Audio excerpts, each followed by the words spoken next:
This is the refreshed 2021 Honda Ridgeline. It's the latest version of Honda's mid-size pickup truck built for people who don't need a pickup truck. Does that make any sense? Let's find out.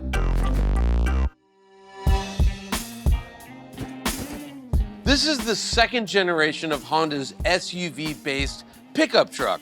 Just like the first Ridgeline that debuted in 2006, this one, which came out in 2017, is based on the Honda Pilot. Now, the Ridgeline, it competes against other mid-size pickup trucks, such as the Chevy Colorado, the Ford Ranger, the Toyota Tacoma, and the Nissan Frontier. However, unlike all those pickup trucks, this one is unibody. That means it doesn't have a frame. That means it has less capability. It cannot tow or haul as much. Looking at the Ridgeline's design, Honda seems to be very aware of what truck buyers want. If you remember the first generation Ridgeline, it was odd looking, especially because it had those buttresses coming off the seat pillar and going into the bed. It just didn't really look like a pickup truck. So for the second generation, Honda went out of its way to make sure this looked like a truck. And they're very aware of the #1 trend in truck design these days, a massive grille. I'm thinking this is the biggest grille in the history of Honda. If it isn't, I'm shocked. Also, that's gotta be the biggest H. Look at the size of that. However, I think it looks good, it fits the grille well, and it nicely hides all the radar stuff back there. Coming down the side of the vehicle, ooh, good looking wheels, knobby off-road tires. I'm gonna do some rock climbing, except no, I'm not, because even if it didn't have this little fuel economy, little rubber thing down here, look at how low this bumper is. I mean, there's almost no approach angle there, so you're not gonna be climbing on a rock. Can you go down a dirt trail? Sure. They've done a great job with the side of the vehicle. It's formal yet handsome. The line work is great. The bright work is great. And that kind of changes when you get back to the bed. It's very simple looking, but you talk to a lot of truck people and they want just as simple as possible back here. Honda delivers. The tailgate, it's still the cool 2-position tailgate. It can fold down or swing open. There's a lot to like with the Ridgeline, but there's also a lot of things that give away the fact that it's not a real pickup truck. I'm inside the updated Ridgeline, and from a design point of view, there's really not much going on here. The only thing of any note is this material right here. It's just like, it's supposed to look like some kind of fabric. It's really just textured plastic, but it looks sort of interesting, and it fans out, it surrounds the HVAC controls and fans out that way. And the rest of the interior, I mean, this is like semi-soft touch rubber. This is a whatever grade of leather. But again, it's a work truck in some sense of the word. The big news, though, for the refreshed Ridgeline is this. You see that? That is called a volume knob. And what it does is it allows you to quickly and easily turn the volume up and down while you're driving without having to deal with the touchscreen or click this thing a bunch of times. Amazing technology, right? As far as the nav screen itself, it's starting to show its age, right? The resolution's pretty low, it's fairly slow acting. What Honda's really good at, though, is interior packaging. There's cubby holes everywhere, and big ones at that. As far as the rest of the cabin goes, seating position, it's nice and high. I feel like I'm in an SUV, because I am. Plenty of room, lots of room in the rear seat, in fact, for 3 adults. As far as the bed goes, it's deceptive because I think it looks smaller than it actually is. That bed is over 5 feet long, which is competitive within the segment.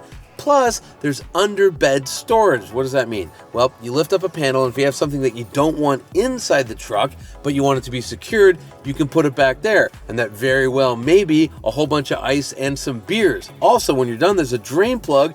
Everything drains out. That's a very cool feature, and it makes the Ridgeline unique within the mid-size truck segment. As far as performance goes, the #1 thing you want in a pickup truck is torque. Sadly, the Ridgeline doesn't have a lot of it. Under the hood is a 3.5-liter naturally aspirated V6 that makes 280 horsepower, but just 262 pound-feet of torque. Now, look, these days, small turbocharged 4-cylinder engines, they put out more torque than that.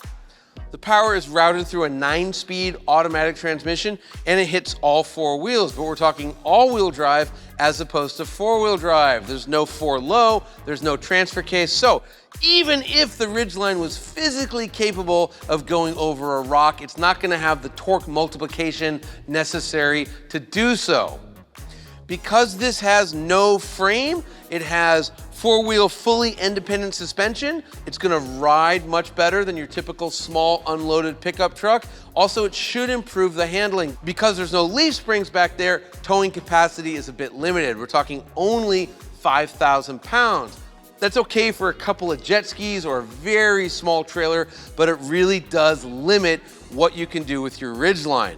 In terms of efficiency, it's a bit better than other mid-sized pickup trucks. We're talking 18 miles per gallon around town, 24 miles per gallon on the highway. Safety.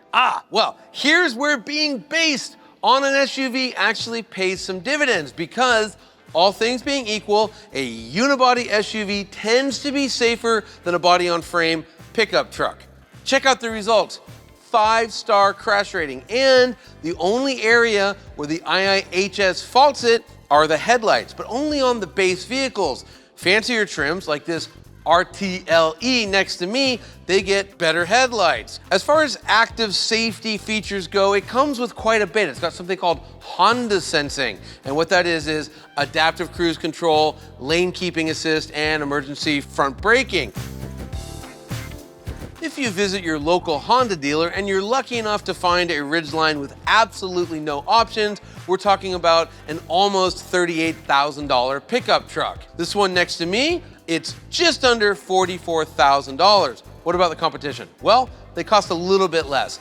A comparable Tacoma is about $1,000 less, and the Chevy Colorado will set you back $2,000 less. However, you can go crazy with the options on those pickups and build some real off-road monsters. And while they're great to drive, they get really pricey. Looking at it through that filter, you can't say this is a cheap truck, but no one will ever call the Honda Ridgeline expensive.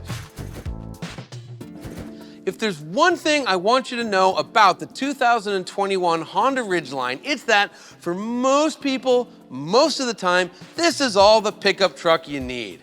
Look yourself in the mirror. How often are you actually towing something? And what are you hauling around town? Kettlebells? No, you're going to the nursery and you're bringing home some flowers and some potting soil.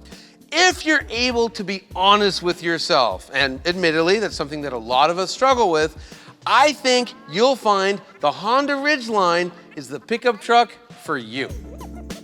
To see vehicle rankings and a complete buyer's guide, please visit motortrend.com/cars.